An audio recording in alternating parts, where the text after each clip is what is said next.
There is a whopping 5.5 million small businesses in the UK. They contribute over £2 trillion to the UK economy every year and employ almost 13 million people. It's clear that they're an essential part of our society, but it begs the question, why do so many fail?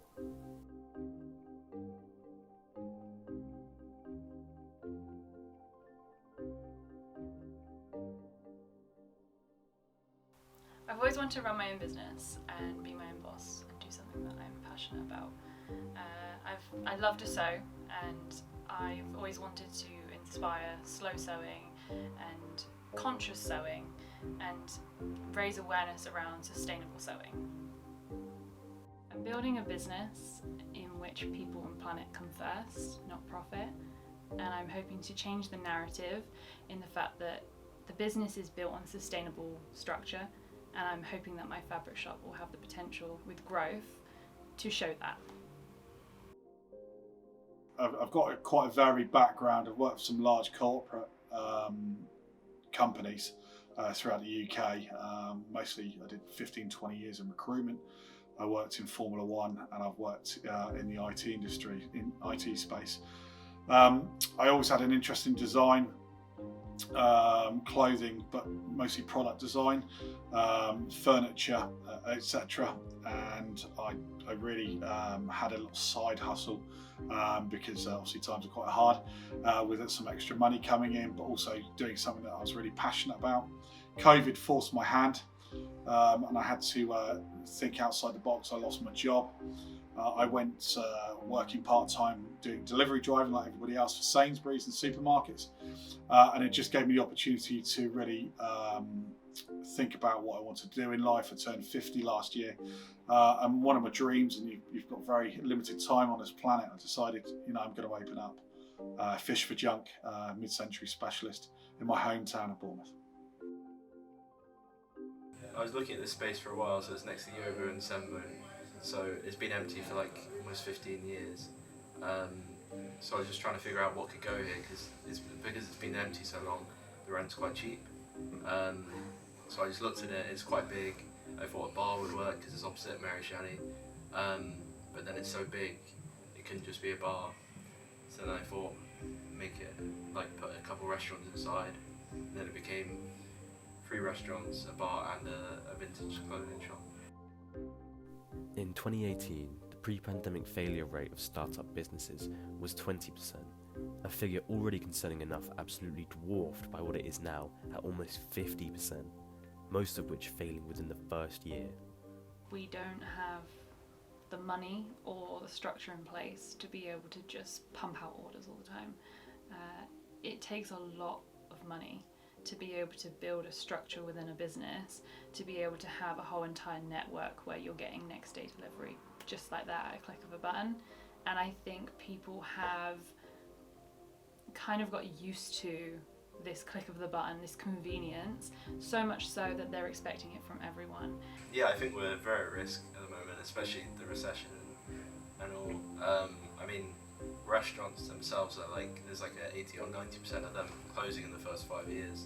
We are under threat due to probably rates, rentals going through the roof, standard of living and costs of living are very expensive, and obviously we've got a power electric crisis going on in the UK at the moment.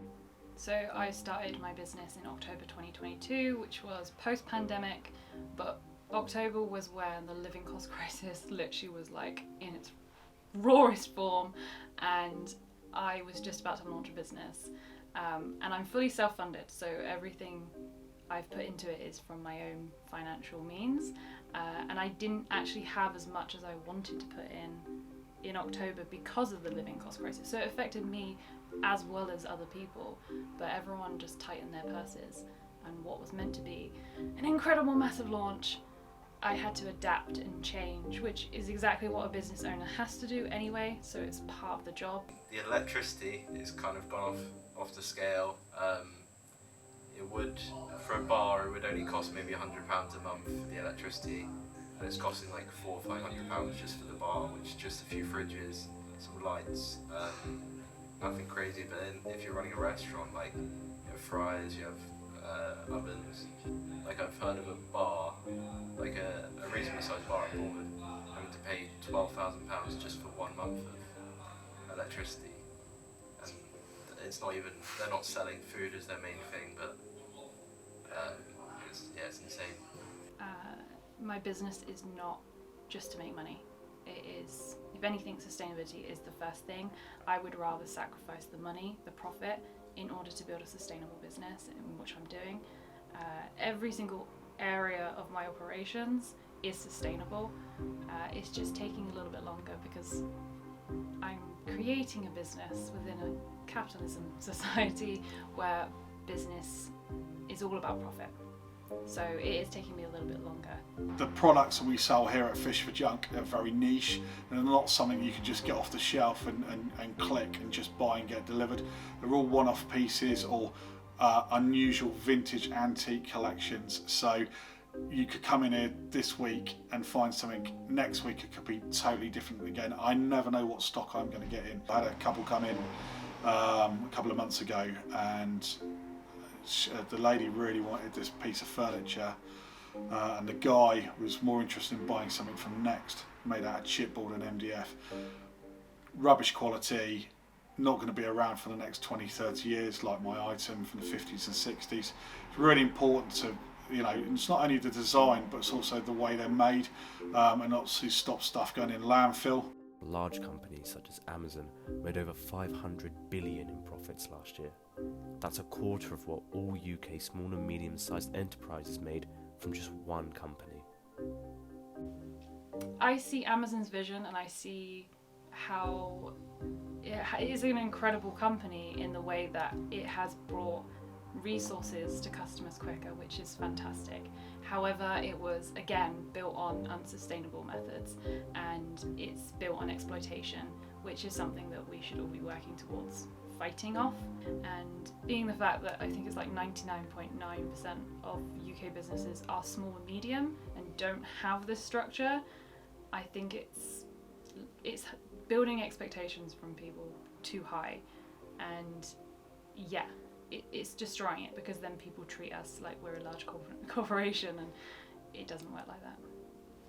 Really, kind of one of the main things is bringing such items to the local area. It's all about local business for me rather than being a large corporate. It just means that we can tailor our products and our service on a really close one-on-one basis. We do have clients nationally and internationally, but nothing more than I like selling my wares and my products to someone local. Small businesses allow us to have freedom in our work life and let people profit from their passions. It's essential that we do everything we can to make sure independent businesses not only survive, but succeed. Just do it. Just walk out of your door and go and have a look around and support a few companies. It makes a world of difference.